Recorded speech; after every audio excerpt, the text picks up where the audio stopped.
नमस्कार मित्रों, मैं शिव शक्ति उपासना विज्ञान चैनल के माध्यम से आप सबको नमस्कार करता हूं और चैनल में आपका स्वागत करता हूं, अभिनंदन करता हूं। आज का विषय है शक्ति साधना। शक्ति की साधना क्यों करें और कैसे करें? तो इस विषय पर चर्चा करने से पहले मैं अपने गुरु जी का ध्यान, गणेश जी का ध्यान और भवानी शंकर का ध्यान करना चाहता हूँ। उसके बाद जो है हम शक्ति साधना के विषय पर चर्चा करेंगे। ओम श्री गुरुवे नमः। ओम श्री गुरुवे नमः। ओम परम तत्वाय शिवाय गुरुभ्यो नमः। ओम परम तत्वाय शिवाय गुरुभ्यो नमः। ओम गंगणपतये नमः।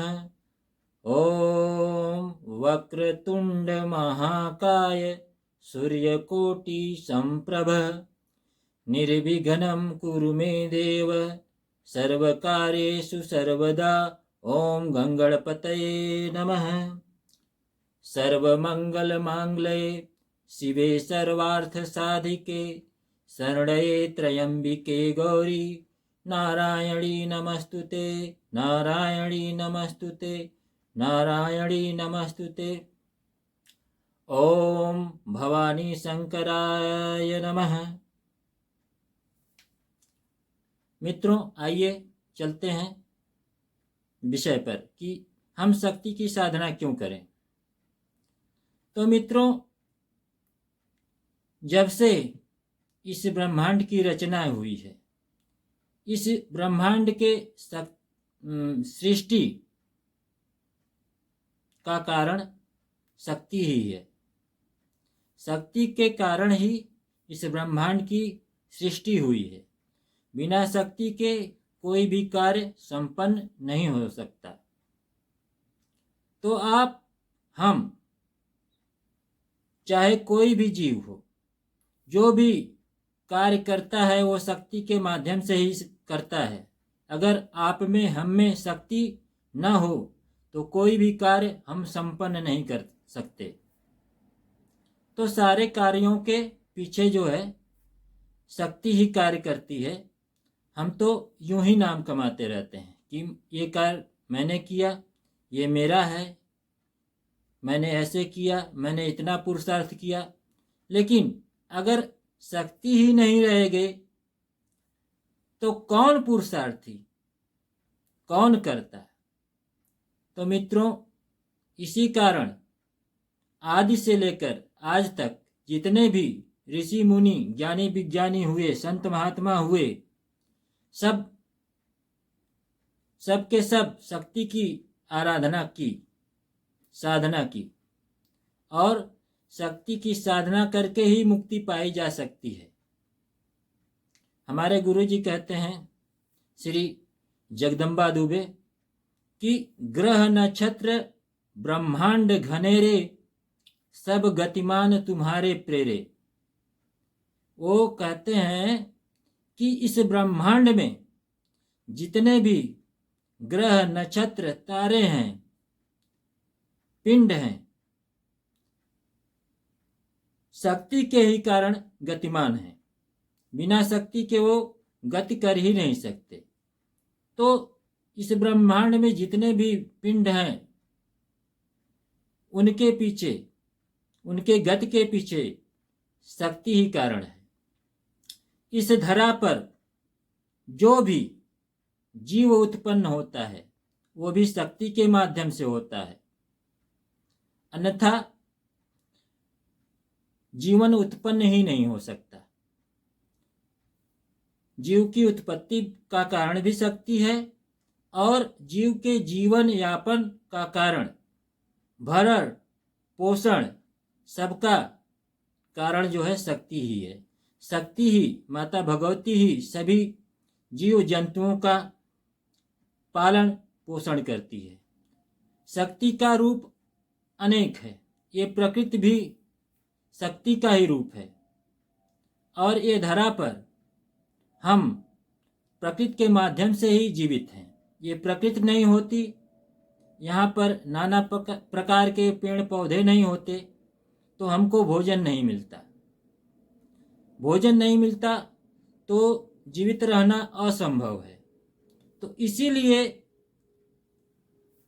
ऋषि मुनि ज्ञानी विज्ञानी ने इसे जाना कि हमारा जीवन का संचालन मात्र एक ही शक्ति करती है, वो है आद्या गौरी, आदि शक्ति। वही प्रत्येक जीव में निवास भी करती है, प्रत्येक जीव की जननी है, वही सबकी माता है। मानस में आती है एक चौपाई, देवी पूज पद कमल तुम्हारे, सुर नर मुनि जन होहि सुखारे, या भयहु सुखारे। बात एक ही है, जितने भी महात्मा महापुरुष ऋषि मुनि इस धरती पर पैदा हुए, भगवान पैदा हुए, सब ने किसी न किसी रूप में शक्ति की आराधना की। हम जो भी काम करते हैं, भोजन करके, नाना प्रकार की चीज़ों का सेवन करके शक्ति का ही तो अर्जन करते हैं, दूसरा क्या करते हैं। तो जो भी क्रियाकलाप हमारी होती है इस धरा पे, उसका एक ही माध्यम है, वो शक्ति। हम झूठ मूठ में कहते हैं कि हमने ये किया, हमने वो किया। अगर हमारे भीतर शक्ति का निवास नहीं होता तो क्या हम कोई काम कर पाते? असंभव है, नहीं कर पाते। तो हम शक्ति साधना के विषय पर बात करेंगे, चर्चा करेंगे। इस भारत वर्ष में जनमानस में सबसे प्रचलित साधना दुर्गा जी की है। वर्ष में 4 नवरात्रियां आती हैं, जिनमें से 2 गुप्त हैं और 2 प्रचलित हैं। एक चैत्र की और दूसरी अश्विन की। ये दोनों मास में हमारे भारतवर्ष में सनातन धर्मी हिंदू लोग बड़ी धूमधाम से शक्ति पूजा करते हैं, बड़ी श्रद्धा से, विश्वास से शक्ति पूजा करते हैं। दुर्गा माता के 9 स्वरूपों की पूजा होती है। तो कोई साधना करता है, कोई मंत्र जप करता है, कोई चालीसा करता है। नाना प्रकार के मंत्रों से, नाना विधि से जनमानस सभी लोग अपने अपने घर में भगवती दुर्गा माता की साधना करते ही करते हैं। और ये वर्ष में 2 बार मनाई जाती है, बड़ी धूमधाम से मनाई जाती है। तो मैंने बताया कि इस धरा पे जो भी क्रियाकलाप होता है, चाहे जैसे भी हो, जीव द्वारा या ऊर्जा द्वारा, ऊर्जा भी तो शक्ति ही है, पदार्थ में भी शक्ति उपस्थित है, बिजली भी एक ऊर्जा है, तो वो भी अनेकों काम करती है। तो हमारे जीव जंतुओं में जो ऊर्जा है उसे ही शक्ति कहते हैं, और वही शक्ति हमारी जननी है। तो हम उसी की आराधना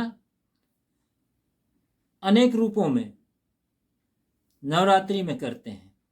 सबसे प्रचलित देवी माता दुर्गा, उनके 9 स्वरूपों का आराधना ध्यान नवरात्रि में हम करते हैं। तो एक मित्र ने पूछा है कि आप जो है थोड़ा नवाण मंत्र का उच्चारण करके बताइएगा कि कैसे किया जाता है। तो सबसे पहले हम विनियोग से शुरू करते हैं। विनियोग में लिखा गया है कि विनियोग पढ़ ही लेते हैं। ओम अस्य श्री नवाण मंत्रस्य ब्रह्मा विष्णु रुद्र ऋषय गायत्री उष्णिक अनुष्टुप छंदासी श्री महाकाली महालक्ष्मी महासरस्वत्यो देवता ऐं बीजम ह्रीं शक्ति क्लीं कीलकम श्री महाकाली, महालक्ष्मी, महासरस्वती देवता, त्रिगुणात्मक शक्ति, दुर्गा माता प्रीत्यार्थम नवाण मंत्र जपे विनियोगः। तो इस मंत्र के 3 ऋषि हैं और तीनों का गुण अलग अलग है। ब्रह्मा जी सात्विक गुण के, विष्णु जी राजसिक और शिव जी उग्र थोड़ा तामसिक गुण के हैं। तो इनके ऋषि भी 3 हैं और बीज मंत्र भी 3 है। ऐं बीज माता सरस्वती का है, ह्रीं बीज माता लक्ष्मी का है और शक्ति बीज मंत्र है। क्लीं बीज माता काली का भी है, कामदेव का भी है और कृष्ण का भी है। तो हम नवाण मंत्र के माध्यम से त्रिगुणात्मक शक्ति की आराधना करते हैं और ये 3 शक्तियां हमारे जीवन के लिए नितांत आवश्यक हैं। न तो हम ज्ञान के ही माध्यम से पूरा जीवन यापन कर सकते हैं, न तो बल के ही, न तो उग्र भाव से या फिर किसी कामना से ही। तो जीवन यापन करने के लिए ज्ञान चाहिए, बल चाहिए और उस किसी चीज को स्थूल रूप में पाने के लिए वो जो है वो कर्म चाहिए।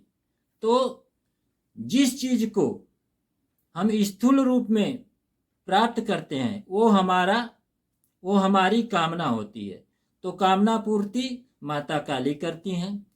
ह्रीं महालक्ष्मी, ये जो है ह्रीं बीज से हमें शक्ति प्राप्त होती है। ऐं बीज माता सरस्वती का है, ये ज्ञान की देवी हैं, हमें बुद्धि विद्या प्रदान करती हैं। और इन्हीं तीनों शक्तियों का स्वरूप माता दुर्गा जी हैं। इसीलिए हमारे भारतवर्ष में जनमानस में माता दुर्गा की साधना बहुत ही धूमधाम से करी जाती है। तो यही कारण है कि हम माता दुर्गा की उपासना त्रिगुणात्मक शक्ति के रूप में करते हैं जो हमें सब कुछ प्रदान करती हैं। अब लंबा बातचीत न करते हुए नवाण मंत्र का उच्चारण करते हैं, क्योंकि एक मित्र ने कहा था थोड़ा नवाण मंत्र का सही उच्चारण करके आप बताइएगा, तो मैं उच्चारण करता हूँ। नवाण मंत्र का उच्चारण 2 प्रकार से होता है, एक मकार और दूसरा गकार। तो पहले मकार कर लेते हैं। ओम ऐं ह्रीं क्लीं चामुंडायै विच्चे नमः। ओम ऐं ह्रीं क्लीं चामुंडायै विच्चे नमः। ये मकार हुआ। और मेरे गुरुजी ने जो मुझे बताया था वो गकार है या अंकार है। जैसे कंग खंग गंग घंग जो अनुस्वार होता है वो अंग, उसका उच्चारण जो है अंग होता है। अभी मैंने बताया कंग खंग गंग घंग, इस प्रकार से उच्चारण होता है। तो गृहस्थ साधकों को गकार ही उच्चारण करना चाहिए। कैसे? तो ओम ऐं ह्रीं क्लीं चामुंडायै विच्चे नमः। ओम ऐं ह्रीं क्लीं चामुंडायै विच्चे नमः। ये जो है गकार का उच्चारण है। और इसी प्रकार से हमको उच्चारण करना चाहिए। मेरे गुरुदेव ने जो मुझे मंत्र दिया है, ओम ऐं ह्रीं क्लीं चामुंडाय विच्चे नमः, अंत में नमः है।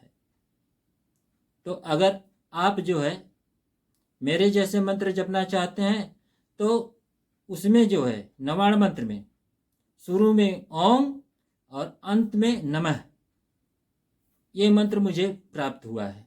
अगर आप ऐसे जपना चाहते हैं तो जप सकते हैं। आज इस वीडियो में इतना ही। मैं आपको नमस्कार करता हूं। आप मेरे चैनल से जुड़े। मुझे लगता है कि मैंने पूरा प्रयास किया आप लोगों को समझाने के लिए। अगर आप मुझसे जुड़ना चाहते हैं तो मेरे चैनल को सब्सक्राइब करिए, लाइक करिए और कमेंट करिए। जिस विषय पर जानकारी चाहते हैं वैसा कमेंट करिए, मैं उस प्रकार की वीडियो बना करके आप लोगों के सामने प्रस्तुत करूंगा। नमस्कार। जय भवानी शंकर, जय गुरुदेव। नमस्कार।